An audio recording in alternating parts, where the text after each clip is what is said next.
కూర్చున్న పెద్దలు senior journalist Vijaya Babu గారు, అదేవిధంగా ఈ లార్విన్ క్రాఫ్ట్స్కు నాయకత్వం వహిస్తున్న గిరిబాబు గారు, నా మిత్రులు వేణుగోపాల్ నాయుడు గారు, శ్రీనివాసరావు గారు, అదే ఈ కార్యక్రమానికి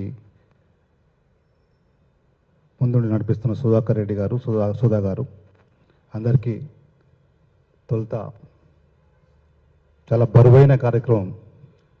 గిరిబాబు గారితో మాట్లాడుతున్నప్పుడు ఎవరిని సన్మానిస్తామంటే రాజకీయ నాయకులు సన్మానిస్తా అన్నాడు. మీరు చాలా బరువైన కార్యక్రమాన్ని ఎత్తుకున్నారు. సమాజంలో అన్ని వ్యవస్థలతో పాటు రాజకీయ వ్యవస్థ కూడా పూర్తిగా పొల్యూట్ అయిన నేపథ్యంలో దాంట్లో ఉన్న మాణిక్యాలని, మణరత్నాలని వెలికి తీసే కార్యక్రమం అనేది ఒక గొప్ప కార్యక్రమం. దానికి ఈ లార్విన్ క్రాఫ్ట్స్ వ్యవస్థాపకులు గిరిబాబు గారిని, ఆయనకు సహకరిస్తున్న మిత్రులందరినీ కూడా ఈ కార్యక్రమానికి అసోసియేషన్ అయిన 99 టీవీ యాజమాన్యానికి నేను ప్రత్యేకంగా అభినందన తెలియజేస్తూ ఉన్నాను. ముఖ్యంగా తెలుగు రాజకీయాలను చూస్తే ఉమ్మడి ఆంధ్రప్రదేశ్లో కానీ, తర్వాత విభజిత తెలుగు రాష్ట్రాల్లో 1952 కంటే ముందు 1952 అంటే 1952లో ఎన్నికలు జరుగుతాయి ఉమ్మడి భారతదేశంలో. ఆనాడు ఎన్నికలలో పాల్గొన్న వారిలో అనేక మంది స్వాతంత్ర సమర యోధులు ప్రజల కోసం, తమ ప్రాంతాల కోసం, తమ దేశం కోసం ప్రాణాలు ఇచ్చిన వారే, అంటే ఆస్తులు ఇచ్చిన వారే, ప్రాణాలు ఇచ్చిన కుటుంబాల నుంచే ప్రజాప్రతినిధులుగా ఎన్నికయ్యారు. తర్వాత ఆ ఒరవడి 1969 వరకు కొనసాగుతుంది.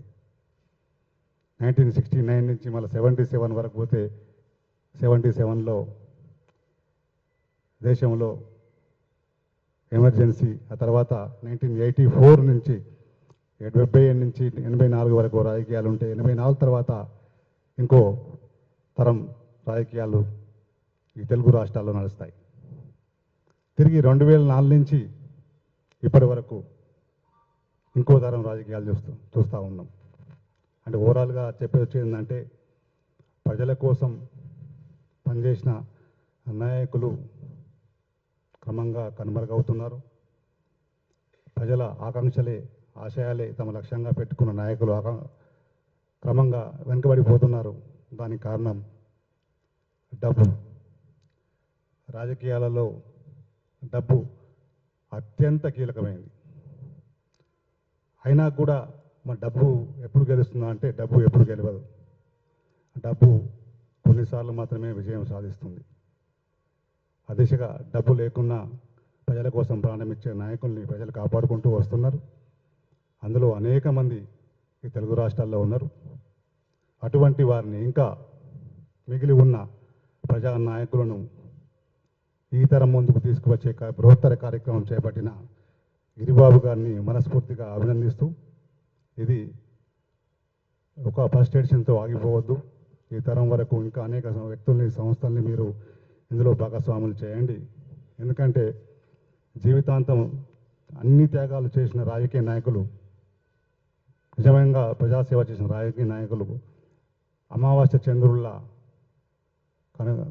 కనిపించకుండా పోతున్నారు.